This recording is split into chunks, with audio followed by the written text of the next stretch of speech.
O PED-6 foi um programa concebido pelo governo federal, em que estava amparado em duas leis que o Congresso Nacional havia votado ao longo dos últimos dias, né, desde a sua concepção.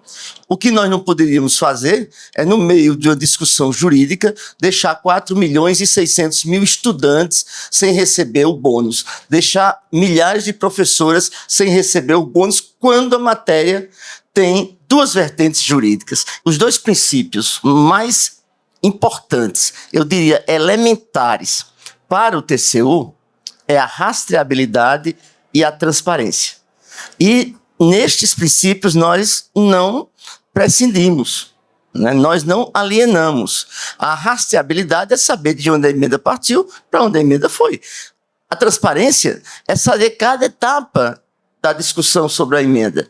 O TCU é um braço técnico do Congresso Nacional. Nós não discutimos se a emenda A, B ou C do deputado A, B ou C. Nós discutimos o caráter fiscal da emenda. Olá, eu sou a Isabel Mega e este é mais um episódio do EsferaCast. O nosso convidado de hoje é o presidente do Tribunal de Contas da União, ministro Vital do Rego Filho. O TCU tem uma pauta extensa ali, importantíssima nesse ano de 2025. Queria já começar essa nossa conversa falando sobre um julgamento que era visto com bastante expectativa pelo governo. O senhor vê ali alguma margem a partir da decisão do TCU para levantar algum tipo de argumentação sobre pedalada fiscal do governo, sobre o programa PED-6, ministro? Queria que o senhor trouxesse um pouco do ponto de vista de dentro sobre a decisão que foi tomada. Um abraço a todos vocês, é uma alegria muito grande estar aqui na EsferaCast, num momento de confraternização, num momento em que todos nós estamos comemorando o parlamento. Eu que fui parlamentar, e parlar é falar. É fazer a conjunção de ideias, de opiniões. E uma das opiniões que eu tenho, eu vou te dar agora. O PED-6. O PED-6 foi um programa concebido pelo governo federal, em que estava amparado em duas leis que o Congresso Nacional havia votado ao longo dos últimos dias, né, desde a sua concepção, e o programa teve uma interrupção por conta de uma cautelar pelo relator, dada pelo relator. A cautelar começou a ser discutida, existiam duas vertentes. Uma, que existia amparo legal para tanto, graças a essas duas leis do Congresso. Uma outra, que ela precisava ser orçamentária. O que o TCU decidiu, quando liberou até por 120 dias, até que o Congresso receba o projeto de lei orçamentário, foi que o PED-6 deve fazer parte do orçamento. Segundo, tem que ter lei específica para poder se utilizar daqueles fundos. O que nós não poderíamos fazer é, no meio de uma discussão jurídica, deixar 4.600.000 estudantes sem receber o bônus, deixar milhares de professoras sem receber o bônus, quando a matéria tem duas vertentes jurídicas. Então, ficamos com a manutenção do orçamento e a ampliação de um prazo de 120 dias para que o Congresso Nacional possa inserir o PED-6 dentro da proposta orçamentária. Ou seja, a bola agora está com o governo, com o Congresso, pensando na votação do orçamento que a gente ainda vai ter. Ainda vai ter em março, o orçamento certamente estará em março, durante o mês, sendo votado, e eu espero que essa legislação que fala sobre o PED-6 possa estar pronta para ir à votação. Tem um ponto que é interessante dessa discussão, né, ministro? Porque, de fato, houve uma legitimação dada pelo próprio Congresso Nacional na hora de votar essa situação, né? Isso desmonta um pouco essa tese que foi levantada por parcelas ali da oposição sobre pedalada? Não, a oposição levantou. Não, a pedalada nunca esteve sobre a nossa ótica. Nós estávamos discutindo a legalidade do programa, se é orçamentário ou não. É orçamentário.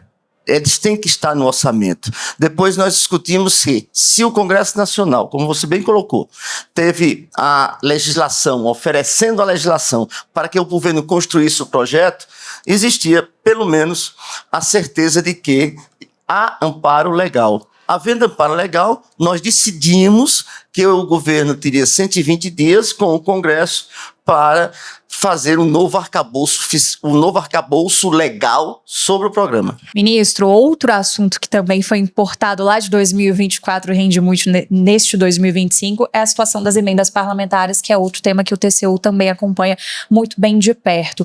Queria que o senhor apontasse do ponto de vista do TCU, qual é a dificuldade que se tem na rastreabilidade? Vocês têm estudos lá dentro sobre como fazer esse acompanhamento? O que o senhor pode compartilhar com a gente? Nós temos estudos, nós somos o maior hub tecnológico da América Latina, temos 180 bases de dados que se interligam, né? Temos todo um retrato. Agora, os dois princípios mais importantes, eu diria elementares para o TCU, é a rastreabilidade e a transparência. E nestes princípios nós não prescindimos, né? Nós não alienamos. A rastreabilidade é saber de onde a emenda partiu, para onde a emenda foi. A transparência é saber cada etapa da discussão sobre a emenda.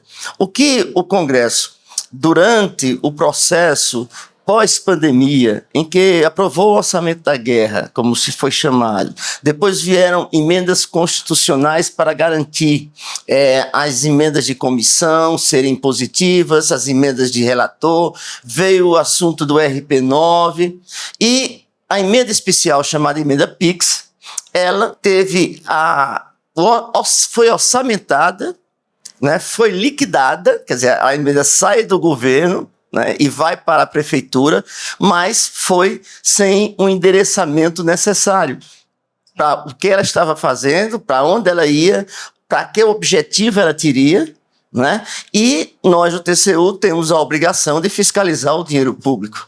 E houve um empoderamento também do Congresso Nacional, talvez isso foi crescendo, inclusive depois do período que o senhor deixou o parlamento também. No meu tempo era diferente, no meu tempo as emendas não eram impositivas, depois vieram as emendas impositivas, depois veio a emenda de bancada, né? Depois aí todo um processo de empoderamento, eu acho natural dentro da disputa política. Se o Congresso aproveitou um vazio executivo, onde o executivo não fazia programas de políticas públicas, o Congresso foi entrando ali e foi transformando aqueles espaços em dispositivos constitucionais.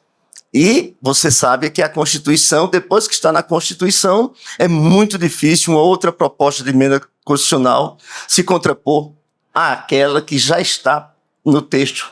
Então, eu vejo com muita naturalidade quando os espaços políticos estão vazios, o Congresso, que é a casa do povo, possa ocupá-los. Deixa eu ver algum ponto de consenso nessa discussão, que seja possível conciliar o que quer o Executivo e o que quer também? Eu acho que a transparência, a transparência deve ser um ponto comum. A legalidade deve ser um outro ponto comum. E tudo isso nós podemos, o TCU é um braço técnico do Congresso Nacional. Nós não discutimos se a emenda A, B ou C do deputado A, B ou C. Nós discutimos o caráter fiscal da emenda. A aplicação será eficiente ou não daquela emenda. O programa de políticas públicas está ou não certo. Então, essa é a nossa responsabilidade. Tem uma questão de critérios também, né, ministro, de envio dessas emendas, porque muitas vezes se envia esse dinheiro e não vai parar realmente onde aquele município está precisando, vai para um gasto ali que poderia ser desnecessário quando você tem um gasto mais emergencial. Isso, esses critérios eles têm que ser obedecidos de acordo com a necessidade popular, né? Nós temos uma LDO, uma lei que define o orçamento que vem a seguir, que é a LOA. Então, essa LDO define para onde aquelas emendas devem ser direcionadas. Por exemplo, a LDO definiu que 40% das emendas precisam ir para a saúde. Então, há programas na saúde que podem receber essas emendas. O que nós queremos saber é qual o programa, quando ela foi, qual o estágio que ela está, quem contratou a obra, se for uma obra ou um serviço público, quem contratou, quanto foi pago e a sociedade que recebeu, quer dizer, a comunidade que recebeu. Sim. Então, eu acho que esse é o princípio da transparência, que eu repito, é inalienável ao tribunal. Queria continuar essa conversa, mas a gente chegou naquela etapa final que eu vou apertar este botãozinho. São 5 perguntas bem rápidas aqui. Bora lá, então. Ministro, pergunta número 1. Uma característica sua que te fez chegar onde o senhor está hoje? A resiliência. Uma coisa que o senhor faria de diferente na sua carreira? Está cada vez mais perto de onde o povo precisa. Eu fiz muito isso e eu faria cada vez mais, com mais vontade. Isso é uma grande anseio da minha parte. Essa é boa, hein? Se o senhor fosse presidente, tivesse todo o poder nas mãos, qual a primeira lei que o senhor sancionaria bem amanhã? A obrigatoriedade do Sistema Único de Saúde ter recursos para atender a população mais carente. Qual o principal desafio do Brasil hoje, em uma palavra ou uma frase curtinha? Equilíbrio, ponderação. E o nome da figura brasileira que mais inspira o senhor? Getúlio Vargas. No tempo. Muito obrigada por acompanhar mais um episódio do EsferaCast. Não se esqueça de nos seguir neste e em outros canais. Os links estão aqui na descrição.